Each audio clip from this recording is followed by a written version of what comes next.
저한테 사람들은 묻습니다. 왜 그렇게까지 믿었느냐고.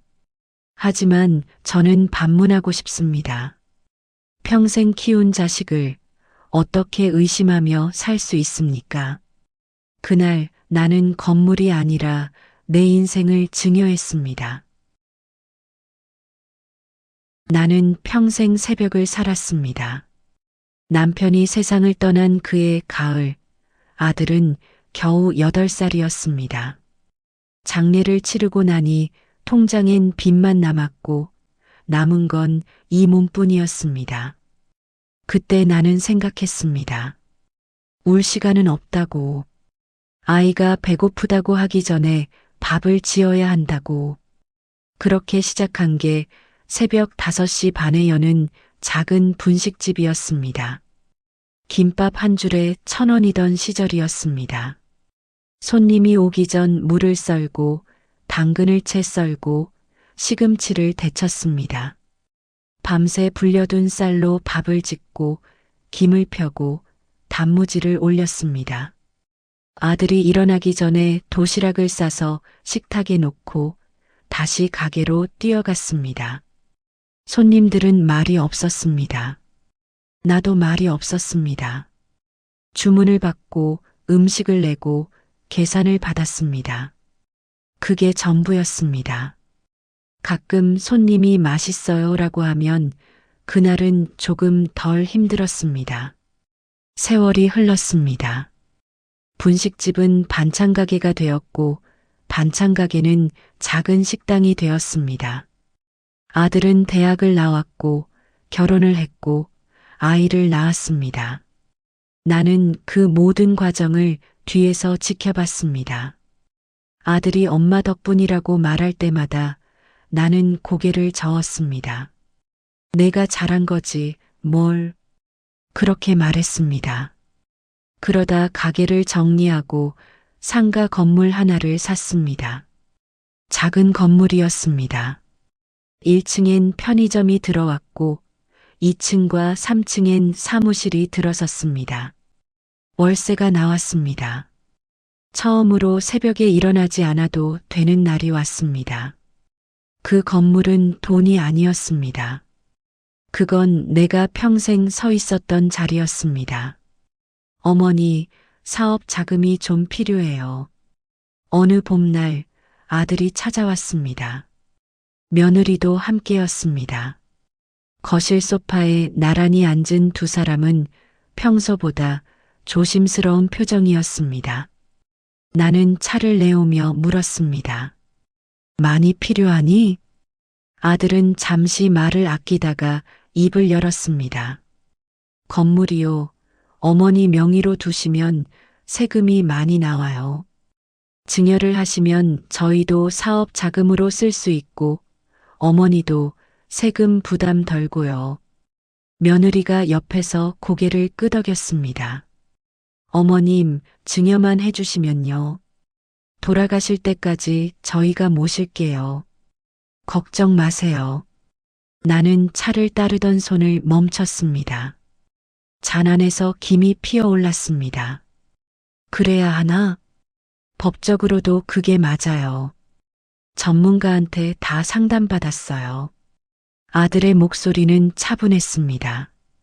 준비된 말이었습니다. 나는 그 말을 들으며 창밖을 봤습니다. 아파트 단지 사이로 봄바람이 불었습니다.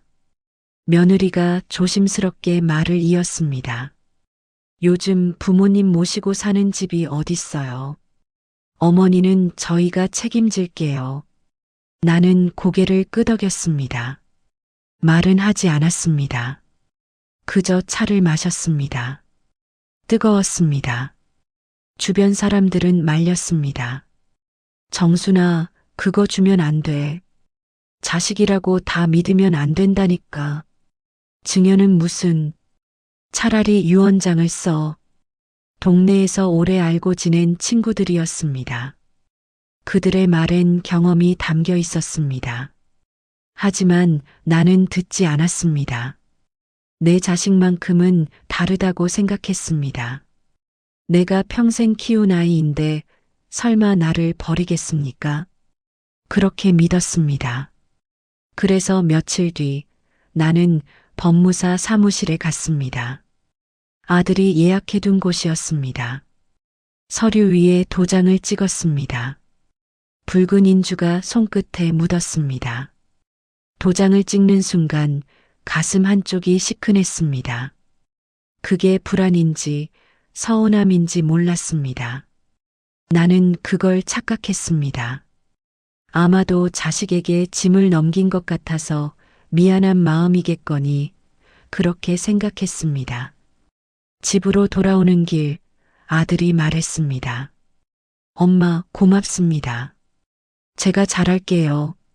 나는 대답 대신 고개를 끄덕였습니다. 창밖으로 지나가는 풍경을 보며 생각했습니다. 이제 편하게 살 수 있겠구나. 그날 밤 나는 오래 잠을 이루지 못했습니다.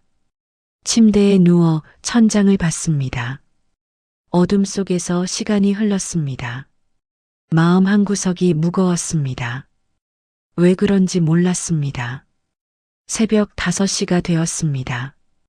평생 일어나던 시간이었습니다. 더 이상 일어나지 않아도 되는데 몸은 저절로 움직였습니다. 부엌으로 가서 물을 끓였습니다. 창문을 열었습니다. 새벽 공기가 차가웠습니다. 그때 문득 이런 생각이 들었습니다. 나는 지금 무엇을 잃은 걸까? 그 질문에 답하지 못한 채 나는 그저 뜨거운 차를 마셨습니다. 도장을 찍은 날부터 무언가 달라졌습니다. 처음엔 눈치채지 못했습니다. 아주 천천히, 아주 조용히 변했으니까요. 마치 물이 끓듯이 처음엔 미지근하다가 어느새 손을 댈 만큼 뜨거워지는 것처럼 증여 서류를 낸 지 보름쯤 지났을 때였습니다. 저녁 식사에 불려갔습니다. 며느리가 문자를 보냈습니다. 어머님, 오늘 저녁 같이 드세요. 나는 반찬 2가지를 챙겨 들고 아들 집으로 갔습니다. 현관문을 열자 손주 둘이 뛰어나왔습니다. 할머니, 그래, 우리 강민이. 수아 왔어? 아이들은 안방으로 금방 사라졌습니다. 며느리가 거실에서 나왔습니다. 어머님 오셨어요? 그냥 오시지. 뭘 또 이런 걸. 반찬 봉지를 받아들고는 부엌으로 들어갔습니다. 나는 거실 소파에 앉았습니다. 식탁엔 이미 밥상이 차려져 있었습니다. 4개의 자리였습니다. 며느리가 나왔습니다. 어머님, 식탁은 자리가 좀 비좁아서요. 소파 테이블에서 드세요. 그래. 나는 작은 테이블 앞에 앉았습니다. 며느리가 밥과 국을 가져다 주었습니다. 반찬은 2가지였습니다. 김치와 나물이었습니다. 식탁에선 아들과 며느리, 손주들이 웃으며 밥을 먹었습니다. 고기 반찬이 보였습니다. 아이들이 좋아하는 제육볶음이었습니다. 나는 숟가락을 들었습니다. 밥을 떴습니다. 목이 메었습니다. 예전엔 함께 식탁에 앉았습니다. 며느리가 어머님, 여기 앉으세요라고 했습니다. 손주들이 할머니 옆에 앉을래요라고 졸랐습니다. 그땐 그랬습니다. 지금은 소파 테이블이었습니다. 그 뒤로 식사 자리는 점점 줄었습니다. 어머님, 오늘은 애들이 학원 가야 해서 일찍 먹어요. 어머님, 오늘 저희 바빠서요. 다음에 연락드릴게요. 문자는 왔지만 부르는 일은 드물었습니다. 일주일에 1번씩 가던 게 열흘에 1번이 되었고 한 달에 2번이 되었습니다. 가끔 내가 먼저 연락하면 며느리는 이렇게 말했습니다. 어머님, 요즘 애들 관리하느라 정신이 없어요. 이해해 주세요. 알았다. 나는 짧게 답했습니다. 그리고 전화를 끊었습니다. 끊고 나면 핸드폰을 한참 들여다봤습니다. 문자함을 열어봤습니다. 며느리에게서 온 마지막 문자는 사흘 전이었습니다. 어머님 건강하시죠? 나는 답하지 않았습니다. 무슨 말을 해야 할지 몰랐습니다. 손주들도 잘 보이지 않았습니다. 예전엔 방학 때마다 우리 집에 와서 자고 갔습니다. 내가 해주는 밥을 좋아했습니다. 김치찌개에 밥 한 공기 뚝딱 비우던 아이들이었습니다. 밤에는 내 옆에 누워 할머니 옛날 이야기 해주세요라고 졸랐습니다. 어느 날 손주에게 전화를 걸었습니다. 강민아, 할머니야. 이번 주말에 우리 집 올래? 할머니가 내가 좋아하는 돈가스 해줄게. 할머니, 저 학원 가야 돼요. 학원은 평일에도 가잖아. 주말엔 쉬는 거 아니야? 잠시 침묵이 흘렀습니다. 뒤에서 며느리의 목소리가 들렸습니다. 강민아, 엄마 전화 좀 줘봐. 전화가 바뀌었습니다. 어머님, 요즘 애들 바빠요.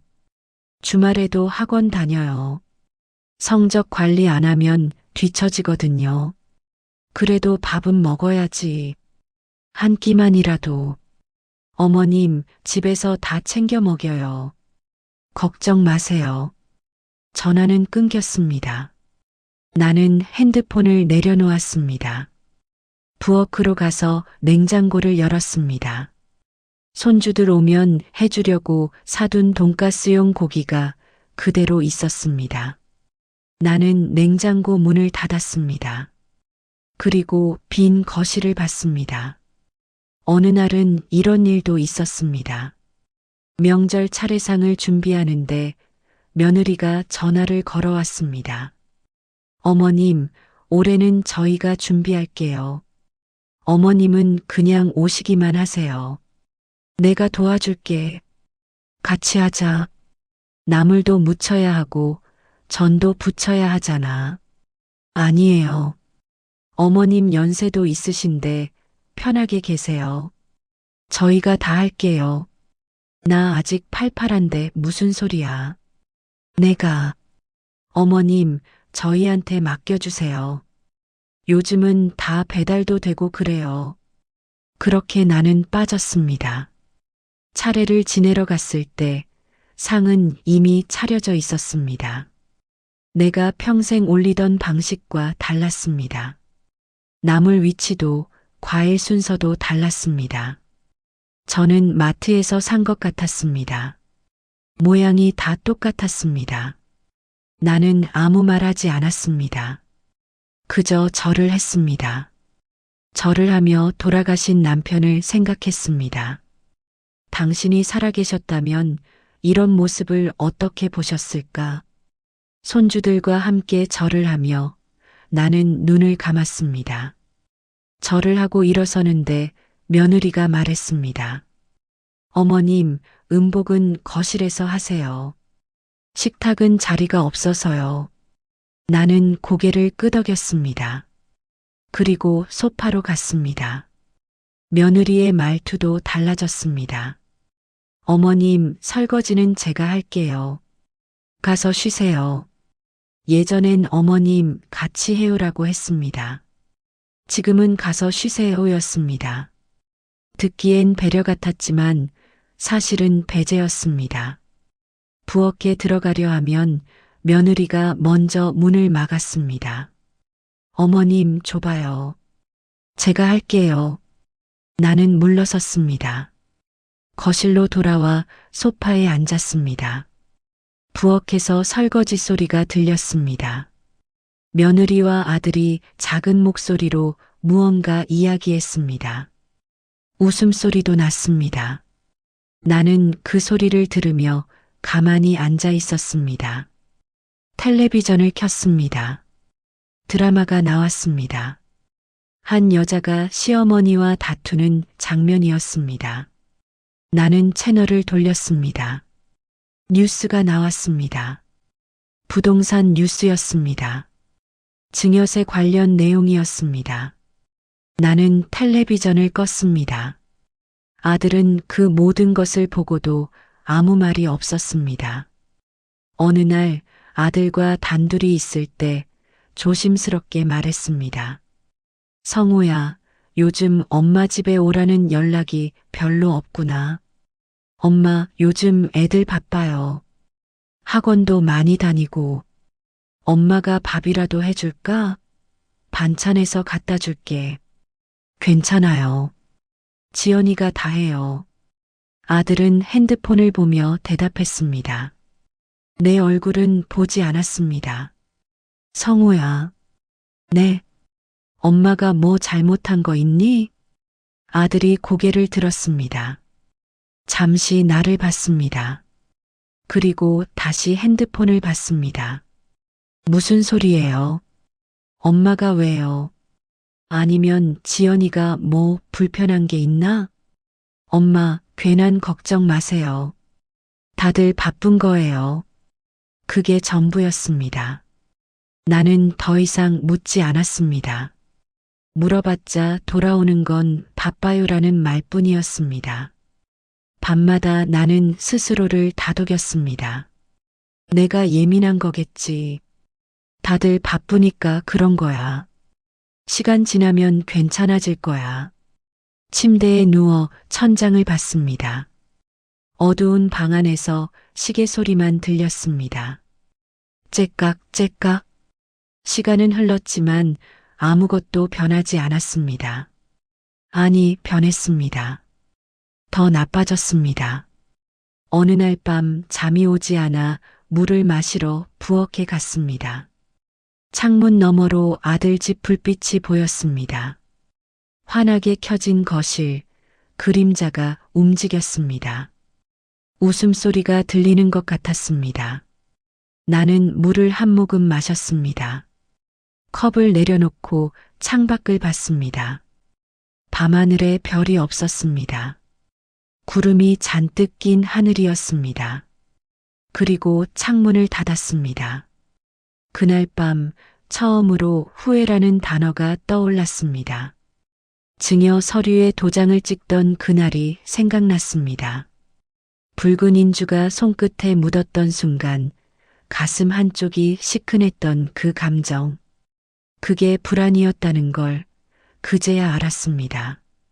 하지만 나는 그 단어를 밀어냈습니다.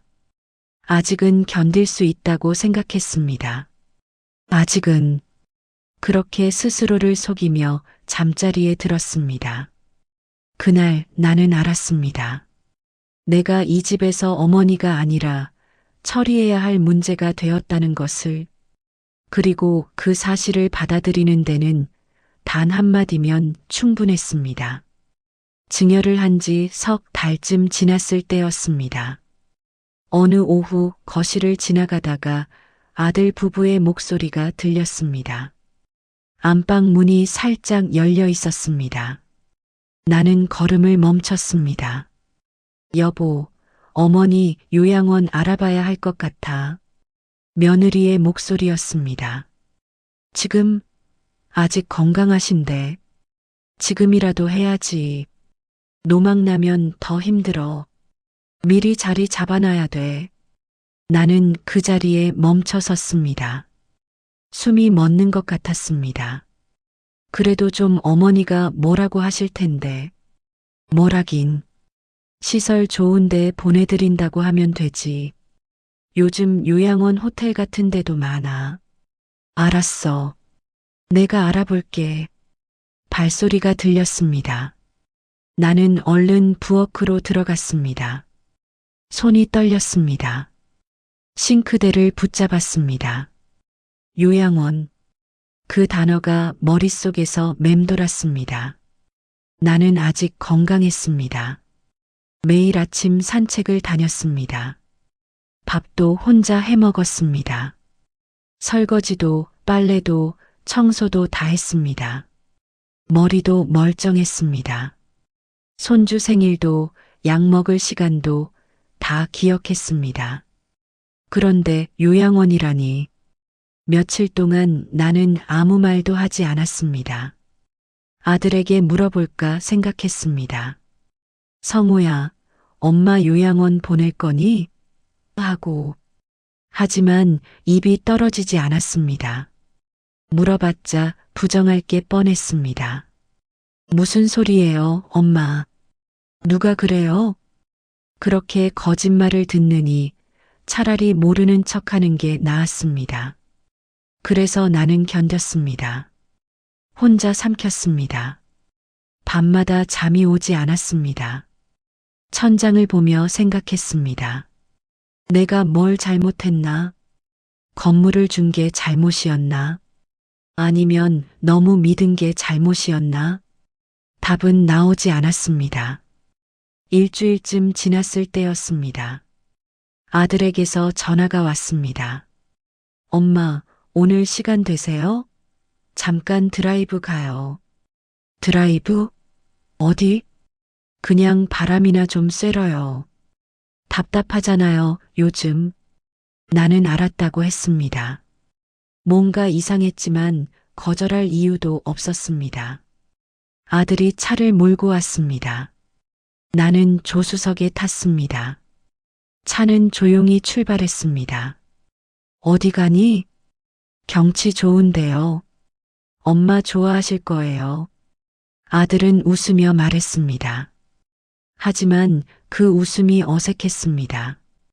억지로 짓는 것 같았습니다. 차는 한참을 달렸습니다. 시내를 벗어나 한적한 곳으로 갔습니다. 주변에 나무가 많았습니다. 공기가 좋았습니다. 그러다 차가 멈췄습니다. 엄마, 잠깐 여기서 기다리세요. 제가 화장실 좀 갔다 올게요. 아들이 내렸습니다. 나는 차 안에 앉아 있었습니다. 창밖을 봤습니다. 깨끗한 건물이 보였습니다. 앞에 화단이 있었습니다. 꽃이 심어져 있었습니다. 입구에 간판이 보였습니다. 사랑 실버타운. 심장이 철렁 내려앉았습니다. 아들은 건물 안으로 들어갔습니다. 나는 차에 그대로 앉아 있었습니다. 유리창 너머로 보였습니다. 아들이 안내 데스크에서 누군가와 이야기하고 있었습니다. 여자 직원이 웃으며 무언가를 설명했습니다. 아들이 고개를 끄덕였습니다. 팜플렛을 받았습니다. 나는 그 모습을 멀리서 지켜봤습니다. 손이 떨렸습니다. 핸드백 손잡이를 꽉 잡았습니다. 아들이 돌아왔습니다. 차에 탔습니다. 엄마, 죄송해요. 좀 오래 걸렸죠? 응. 여기 경치 좋죠? 공기도 좋고. 나는 대답하지 않았습니다. 그저 창밖을 봤습니다. 차가 출발했습니다. 집으로 돌아가는 내내 아들은 아무 말도 하지 않았습니다. 나도 침묵했습니다. 집 앞에 도착했을 때 아들이 말했습니다. 엄마, 오늘 드라이브 어떠셨어요? 좋았다. 다음에 또 가요. 나는 고개를 끄덕이고 차에서 내렸습니다. 현관문을 열고 들어섰습니다. 문을 닫았습니다. 그리고 그 자리에 주저앉았습니다. 눈물이 났습니다. 참으려 했지만 참을 수가 없었습니다. 목을 막고 올라오는 울음을 삼키려 했지만 터져 나왔습니다. 나는 현관 바닥에 앉아 한참을 울었습니다. 배신감보다 더 큰 건 허무함이었습니다. 평생을 살아온 인생이 이렇게 끝나는구나. 자식에게 짐이 되어버려지는구나. 그게 너무 서러웠습니다. 며칠이 지났습니다. 나는 집에만 있었습니다. 아들에게 연락하지 않았습니다. 아들도 연락하지 않았습니다. 혼자 밥을 먹었습니다. 혼자 텔레비전을 봤습니다. 혼자 잠들었습니다. 그러던 어느 날 아들이 찾아왔습니다. 엄마, 지난번에 갔던 곳 있잖아요. 응, 거기 시설이 정말 좋더라고요. 음식도 잘 나오고 프로그램도 많고 엄마 좋아하실 것 같아요. 나는 아들을 봤습니다. 아들은 내 눈을 피했습니다. 성우야. 네. 엄마가 그렇게 지민이? 뭐라고요? 엄마가 너한테 그렇게 버거우니? 아들은 잠시 말이 없었습니다. 그리고 한숨을 쉬었습니다. 엄마, 그게 아니라 요즘 저희도 바빠요. 애들 관리해야 하고 사업도 신경 써야 하고 엄마 혼자 계시는 것보다 시설에서 친구들이랑 지내시는 게 나을 것 같아서요. 나는 혼자 있는 게 편해. 엄마, 나중에 몸 불편해지면 어쩌려고요. 미리 준비하는 게 낫잖아요. 나는 아직 멀쩡해. 지금은 그래도 언제 어떻게 될지 모르잖아요. 나는 더 이상 말하지 않았습니다. 아들도 침묵했습니다. 그렇게 한참 동안 말없이 앉아 있다가 아들이 일어났습니다. 엄마, 천천히 생각해 보세요. 제가 다시 올게요. 문이 닫혔습니다. 그날 밤 나는 오래 앉아 있었습니다. 거실 불을 끄지 않은 채 소파에 앉아 창밖을 봤습니다. 밤하늘에 달이 떠 있었습니다. 반달이었습니다. 문득 생각했습니다. 이대로 끝낼 수는 없다고, 이렇게 무너질 수는 없다고. 나는 핸드폰을 꺼냈습니다. 연락처를 찾았습니다. 오래 알고 지낸 변호사 최민석이었습니다. 예전에 건물 계약할 때 도움을 받았던 사람이었습니다. 믿을 수 있는 사람이었습니다. 손가락이 떨렸습니다. 하지만 나는 전화를 걸었습니다. 여보세요, 민석 씨. 나야, 김정순. 어머님, 오랜만입니다. 무슨 일이세요? 나는 잠시 말을 고르다가 조용히 말했습니다. 상담 좀 받고 싶어요. 증여 취소할 수 있는지.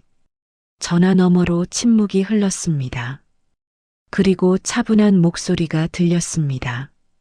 어머님, 내일 사무실로 오실 수 있으세요? 그래요.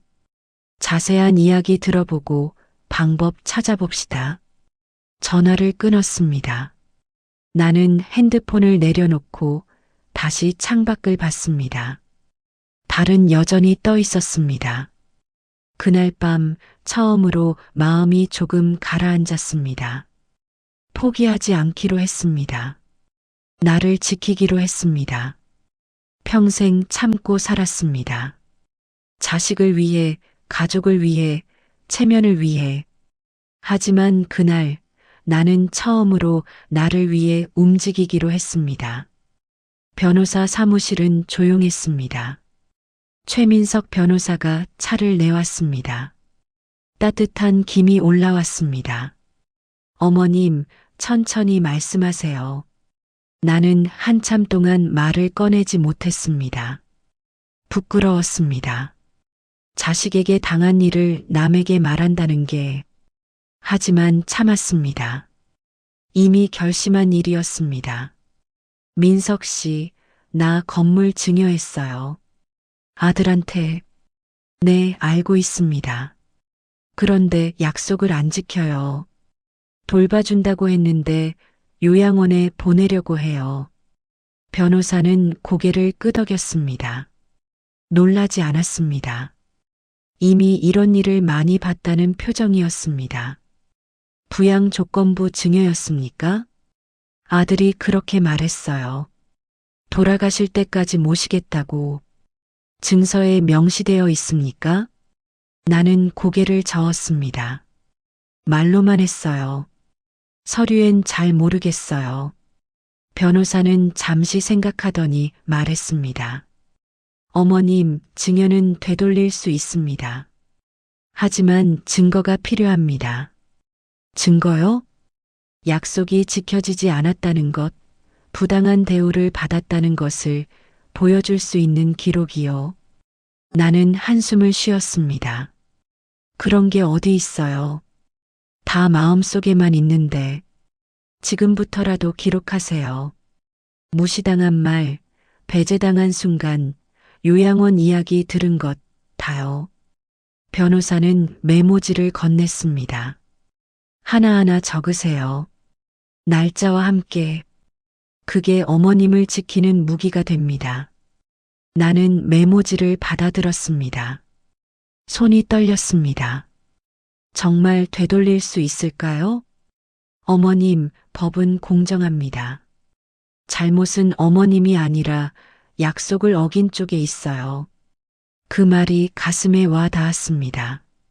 나는 처음으로 안도했습니다. 집으로 돌아와 노트를 꺼냈습니다.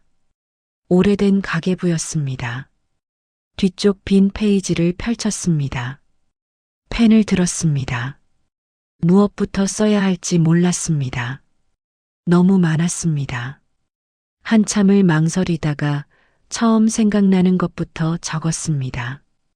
8월 12일 식사 자리에서 소파 테이블로 밀려남. 반찬 2가지만 받음. 8월 18일 손주 강민이에게 전화. 며느리가 바쁘다며 끊음. 9월 3일 명절 차례 준비해서 제외됨. 편하게 계세요라는 말 들음. 하나씩 적다 보니 눈물이 났습니다. 이렇게 많았구나. 이렇게 오래 참아왔구나. 노트가 눈물에 번졌습니다. 나는 눈물을 닦고 계속 썼습니다. 10월 7일 아들 부부 대화 엿들음. 요양원 알아봐야 한다는 말. 10월 14일 아들이 요양원에 데려감. 상담받는 모습 목격. 다 쓰고 나니 노트 몇 페이지가 꽉 찼습니다. 나는 노트를 덮었습니다. 그리고 서랍 깊숙이 넣었습니다. 이제 시작이었습니다. 며칠 뒤 아들에게서 전화가 왔습니다. 엄마, 오늘 저녁 같이 먹어요. 이야기 좀 해요. 그래. 나는 짧게 답했습니다. 저녁에 아들 집으로 갔습니다. 며느리와 아들이 거실에 앉아 있었습니다. 손주들은 보이지 않았습니다. 엄마 앉으세요. 나는 소파에 앉았습니다. 아들과 며느리가 마주보고 앉았습니다. 엄마, 저번에 말씀드린 거 생각해 보셨어요? 요양원 말이니? 네. 시설 정말 좋아요. 친구들도 많이 사시고. 나는 아들을 똑바로 봤습니다. 나는 안 갈 거야. 며느리가 끼어들었습니다. 어머님, 혼자 계시면 위험해요. 넘어지시기라도 하면 어쩌려고요. 나는 아직 멀쩡해. 넘어지지 않아. 지금은 그래도 나중엔 어떻게 될지 몰라요. 나중 일은 나중에 생각할게. 아들이 한숨을 쉬었습니다. 엄마, 왜 이렇게 고집을 부리세요? 저희가 엄마 생각해서 하는 말인데. 나는 조용히 말했습니다. 성우야, 너 나한테 약속했잖아. 무슨 약속이요? 증여받으면 돌아가실 때까지 모신다고. 아들의 표정이 굳었습니다. 엄마, 그게 요양원도 모시는 거예요. 그게 모시는 거니? 시설에 맡기는 게? 며느리가 날카롭게 말했습니다. 어머님, 요즘 누가 집에서 모셔요. 다 시설 가요. 나는 며느리를 봤습니다. 그리고 다시 아들을 봤습니다. 그래. 그럼 건물 돌려줘. 뭐라고요? 내 건물 다시 내놓아라. 아들이 비웃었습니다. 엄마, 이미 끝난 증여예요. 법대로 다 끝났어요.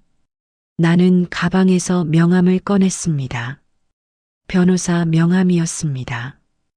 테이블 위에 놓았습니다. 나도 법대로 할게. 아들과 며느리의 얼굴이 창백해졌습니다. 그날 이후 연락이 끊겼습니다. 아들에게서도 며느리에게서도 전화가 오지 않았습니다. 손주들 목소리도 들리지 않았습니다. 하지만 나는 외롭지 않았습니다. 오히려 마음이 편했습니다. 더 이상 눈치 보지 않아도 됐습니다. 더 이상 참지 않아도 됐습니다. 나는 매일 기록을 이어갔습니다. 10월 20일 건물 반환 요구. 아들 거부. 10월 21일 아들에게서 연락 끊김. 변호사와 정기적으로 만났습니다. 서류를 준비했습니다. 증거를 모았습니다. 어머님 잘하고 계십니다. 조금만 더 힘내세요. 변호사의 말이 힘이 됐습니다. 한 달이 지났습니다. 소장을 법원에 제출했습니다. 증여 취소 소송이었습니다. 아들에게 법원 통지서가 갔습니다. 그날 저녁 아들이 찾아왔습니다. 엄마, 정말 이러실 거예요? 응. 법정까지 가실 거예요? 남들이 뭐라고 할지 아세요? 상관없어. 엄마. 아들이 소리쳤습니다. 평생 처음 듣는 목소리였습니다. 하지만 나는 흔들리지 않았습니다. 성우야, 내가 먼저 약속을 어겼어. 나는 그냥 내 것을 되찾는 거야. 건물이 그렇게 중요해요? 자식보다? 나는 아들을 똑바로 봤습니다. 너한테 나는 뭐니? 어머니야 아니면 처리할 짐이야? 아들은 대답하지 못했습니다. 나는 조용히 말했습니다. 나가줘. 법정에서 보자.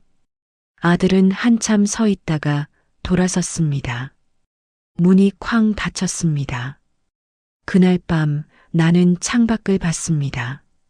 별이 보였습니다. 맑은 밤하늘이었습니다. 가슴 한쪽이 아팠습니다. 하지만 후회는 없었습니다. 나는 처음으로 나를 선택했습니다. 그것만으로도 충분했습니다. 노트를 펼쳤습니다.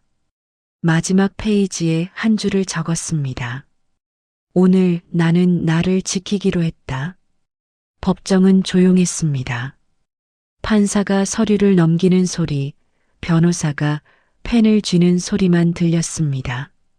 나는 증인석에 앉아 살아온 이야기를 했습니다. 증인, 증여 당시 아드님이 어떤 약속을 했습니까? 변호사가 물었습니다. 돌아가실 때까지 모시겠다고 했습니다. 그 약속이 지켜졌습니까? 아니요. 나는 차분히 대답했습니다. 울지 않았습니다. 어떤 일들이 있었는지 말씀해 주시겠습니까?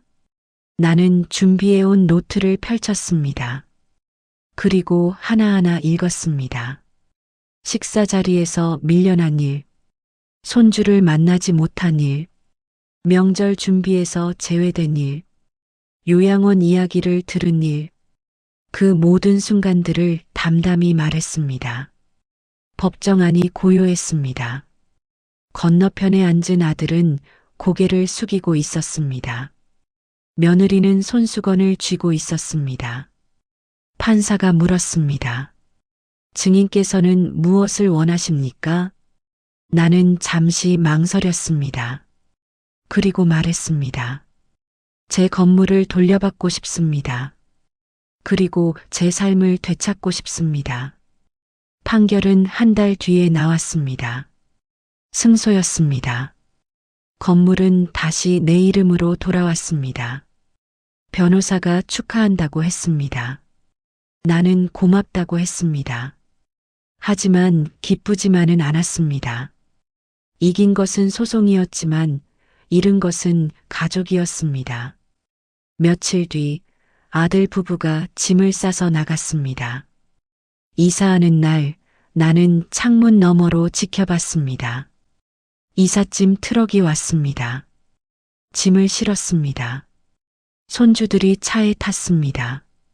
아들이 한번 우리 집 쪽을 봤습니다. 나는 커튼 뒤에 서 있었습니다. 아들은 한참 서 있다가 차에 탔습니다. 차가 떠났습니다. 나는 커튼을 내렸습니다. 집은 조용했습니다. 혼자였습니다. 하지만 외롭지 않았습니다. 오히려 편안했습니다. 더 이상 눈치 볼 일도 참을 일도 없었습니다. 나는 오랜만에 깊이 잠들었습니다. 새벽에 깨지 않았습니다. 아침 해가 떠올라 방안을 비출 때까지 잤습니다. 일어나서 창문을 열었습니다. 바람이 들어왔습니다. 상쾌했습니다. 부엌에 가서 커피를 내렸습니다. 오래 마셔보지 못한 맛이었습니다. 천천히 음미했습니다. 거실에 앉아 창밖을 봤습니다. 사람들이 지나다녔습니다. 아이들이 뛰어놀았습니다. 세상은 여전히 돌아가고 있었습니다. 나는 그 안에 있었습니다. 건물 월세가 들어왔습니다. 통장을 확인했습니다. 숫자가 찍혀 있었습니다. 나는 여행을 떠나기로 했습니다. 평생 가보고 싶었던 곳이 있었습니다. 제주도였습니다. 남편과 함께 가려고 했던 곳이었습니다. 하지만 남편은 가기 전에 세상을 떠났습니다. 이제 혼자 가기로 했습니다. 비행기를 탔습니다. 처음이었습니다. 무서웠지만 설레기도 했습니다. 창밖으로 구름이 보였습니다. 하얗고 부드러웠습니다.